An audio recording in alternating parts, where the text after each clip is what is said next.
یا رسول اللہ تنگی ہے رزق کی، کوئی وظیفہ بتائیں۔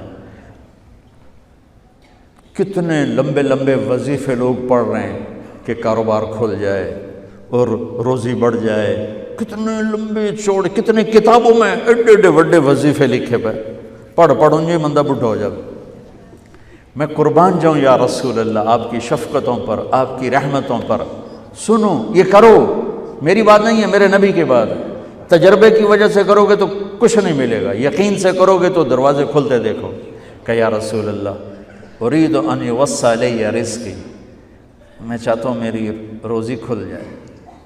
تو آپ نے کہا ادم علی الطہارہ یوسع علیک رزقک، تو باوضو رہا کر تیرا رزق کھل جائے۔ کوئی زور لگتا ہے وضو؟ تمہارے ہاں تو سردی ہوتی ہی کوئی نہیں کہ بھئی ٹھنڈا پانی ہے کیسے وضو، یہ تو ہمارے لیے مسئلہ ہے کہ بھئی ٹھنڈا پانی ہے کیسے وضو کرو۔ وہ ہمارے گاؤں کا مراسی مجھے مل گیا، میں نے کہا چل نماز پڑھے گی، نہیں جی میاں جی سردی بڑی نہ لے جاؤ، سردی بڑی، مراسیوں کو سردی زیادہ لگتی ہے۔ میں نے کہا نہیں آج تک نماز پڑھا کے چھڑنا ہے۔ میں اس کو لے کے جب وہ ٹوٹی پہ بیٹھا نا، جو ہی ہاتھ پہ پائیں، اوہ حالے ہو ٹھنڈا پانی، اوہ حالے ہو ٹھنڈا پانی۔ تمہارے لیے تو یہ مسئلہ بھی نہیں کہ ٹھنڈا پانی، میرے نبی کی یہ سارا مجمع لے لو، یہ اوپر مستورات لے لیں۔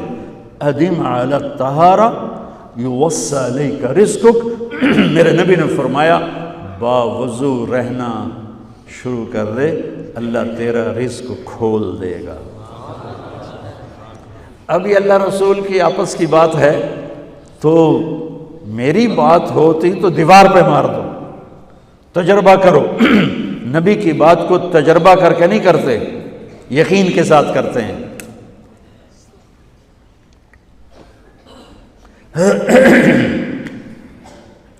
ادم علی الطہارہ یوسع علیک رزقک، باوضو رہا کر۔ اچھا باوضو رہنے کے اور فائدے، اللہ پیار کرتا ہے، شیطان ڈرتا ہے، اور وضو ہوگا تو نماز آپ ہی پڑھی جائے گی، چلو یار وضو ہے 4 فرض ہی پڑھ لو گی۔ ایک دفعہ شیطان آیا ہمارے نبی سے ملنے، تو آپ نے اس سے پوچھا تیرے دشمن کتنے؟ کہنے لگا 15۔ آپ نے فرمایا کون کون ہے؟ کہنے لگا پہلا تو تھوڑا ہی نمبر ہے، پہلا نمبر تو تھوڑے نال میرا لگو ہے۔ پھر کہنے لگا وہ مسلمان جو 24 گھنٹے باوضو رہتا ہے وہ میرا بڑا دشمن ہے۔ جو باوضو رہتا ہے اور باوضو سوتا ہے، ایک فرشتہ اس کے لیے بندگی کا ثواب لکھتا رہتا ہے۔ خیر واپس آتا ہوں، میرے نبی نے فرمایا 4 باتیں لے لو اور دنیا بھی تمہاری آخر، ساری PIA زندہ ہو جائے گی، ساری اکانومی زندہ ہو جائے گی، ساری معیشت زندہ ہو جائے گی۔ 5 بھی نہیں، 1 انگلی بھی آپ نے نیچے کر دی، کہیے بس اتنی لے لو۔ حفظ و امانت، صدق حدیث، حسن خلیقت، عفت فی طعمت۔ کیا خوبصورت! ساری زندگی کسی کو دھوکہ نہ دینا، دیانت داری۔ میرے ملک کے ادارے کیوں ڈوب گئے؟ دیانت نکل گئی، کھوٹ آ گئی، دھوکہ آ گیا۔ میرے نبی نے کہا حفظ امانت، کبھی امانت میں خیانت نہ کرنا، صدق حدیث، کبھی جھوٹ نہ بولنا، ہمیشہ سچ بولنا۔ میرے نبی نے فرمایا میرا امتی ہر گناہ کر سکتا ہے، 2 نہیں کر سکتا، ایک جھوٹ کبھی نہیں بولے گا، ایک دھوکہ کبھی نہیں دے گا۔ میرے نبی کی 2 صفتیں ہائی لائٹ ہوئیں، صادق اور بولو کیا ہیں؟ کوئی اور بھی تو ہو سکتی تھی، جس سے مشہور کیا، قاب قوسین بھی تو ہے، اور ادنا بھی تو ہے، واللیل بھی تو ہے سیاہ زلفوں والا، والضحیٰ بھی تو ہے روشن چہرے والا۔ کس سے مشہور کیا؟ صادق امین۔ اگر آپ مجھ سے سوال کرو، میں ممبر رسول پہ بیٹھا ہوں کہ مولانا صاحب سارے دین کو 2 لفظوں میں بتاؤ، ساری شریعت کو، تو میرے پاس دو لفظ ہیں، سچائی اور امانت داری۔ آپ مجھ سے سوال کرو مولانا صاحب ساری دنیا کے کفر کو بتاؤ، تو میرے پاس دو لفظ ہیں، جھوٹ اور دھوکے بازی۔ جھوٹ اور خیانت، پوری دنیا کا کفر ان کے اندر چھپا ہوا ہے۔ سچائی اور دیانتداری، پوری دنیا کا اسلام اس کے اندر چھپا ہوا ہے۔ دیانت اور سچائی یہ بیج کی طرح ہے، اور پورا اسلام پھر باغ بن کے پھلتا پھولتا ہے۔ جھوٹ اور دھوکہ یہ بھی بیج کی طرح ہے، پھر اس سے کفر کا جنگل کانٹوں بھرا جنم لیتا ہے۔ میرے معاشرے سے جھوٹ نکل جائے، دھوکہ نکل جائے، یہ پاکستان جنت کا ٹکڑا ہے۔ اور یہ حکومت کے بس کا نہیں ہے کہ وہ سب کو سچ بلوائے، یہ مجھے کرنا ہے، یہ مجھے کرنا ہے، میں نے اور آپ نے اس کو شروع کرنا ہے۔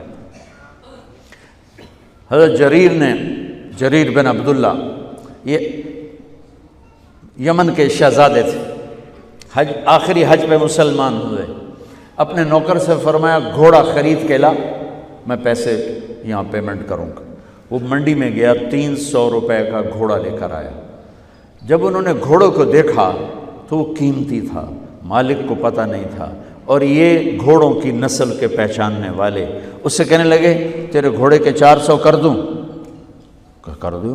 بڑا حیران ہو کے دیکھنے لگا، بھائی ہے کہ آپ تو مجھے چیز خریدنی ہے تو میں گھٹاتا ہوں، اور اجمل نے بیچنی ہے تو یہ اس کی قیمت بڑھاتا ہے، اور یہاں خریدار کہہ رہا ہے 400 کر دوں؟ وہ کہنے لگے کر دو۔ کہ 500 کر دوں؟ کہنے لگا کر دو۔ کہ 600 کر دوں؟ وہ تھوڑا تھوڑا گھبرانے لگا، بھئی یہ چکر کی ہے۔ 700 کر دوں؟ 800 کر دوں؟ وہ کہنے لگا حضور تسی لینا تے لو، پر میرا مذاق تھا نا، تسی اڑو کدی لین والے بھی پیسے بتائے، تسی میں نے 300 دے میں جاواں۔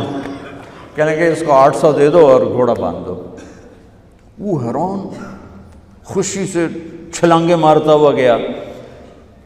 تو جب وہ چلا گیا تو نوکر نے پوچھا میں جب 300 میں سودا کر کے آیا تھا تو 500 کس خوشی میں بڑھائے؟ فرمایا میرے بھائی اس کے گھوڑے کی قیمت 800 تھی، 300 نہیں تھی، اور میں نے نبی کے ہاتھوں میں ہاتھ دے کے یہ وعدہ کیا تھا زندگی بھر کسی کو دھوکہ نہیں دوں گا، سب کی خیر خواہی چاہوں۔ تو بھائیو میرے اداروں میں کس ٹیلنٹ کی کمی نہیں، صلاحیتوں کی کمی نہیں، دیانت کی کمی ہے،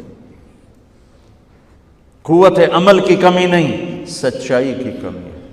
حجاج بن یوسف ایک ظالم گورنر گزرا ہے، اس کے خلاف بغاوت ہوئی، وہ ناکام ہو گئی۔ تو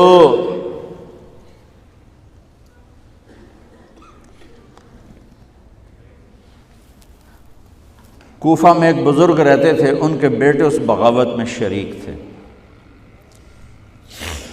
وہ چھپتے چھپاتے کئی سال کے بعد واپس آ گئے۔ ابن خراش ان کا نام تھا۔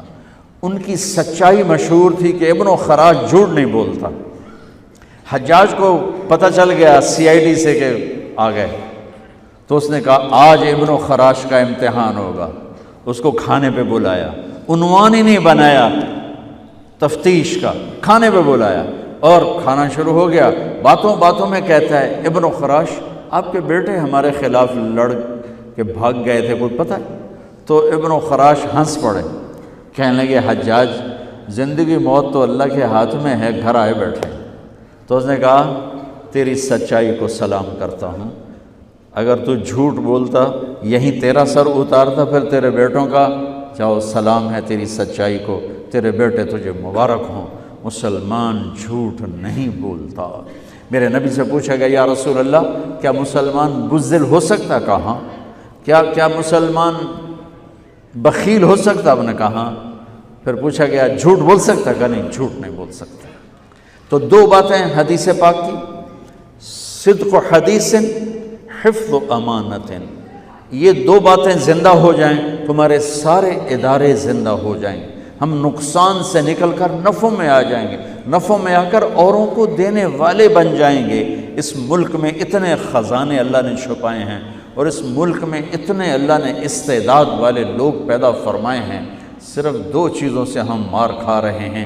ہمارے جو ادارے ڈوب رہے ہیں وہ گلگت سے لے کر گوادر تک، اس میں وسائل کی کمی نہیں، سچائی کی کمی ہے، دیانتداری کی کمی ہے، اور یہ ریلیٹڈ ہے رب ہونے کے ساتھ کہ ہم نے اللہ کے رب ہونے میں شک کیا تو ہم غلط راہوں پہ چل پڑے۔ رب تو اللہ ہے، دینے والا تو اللہ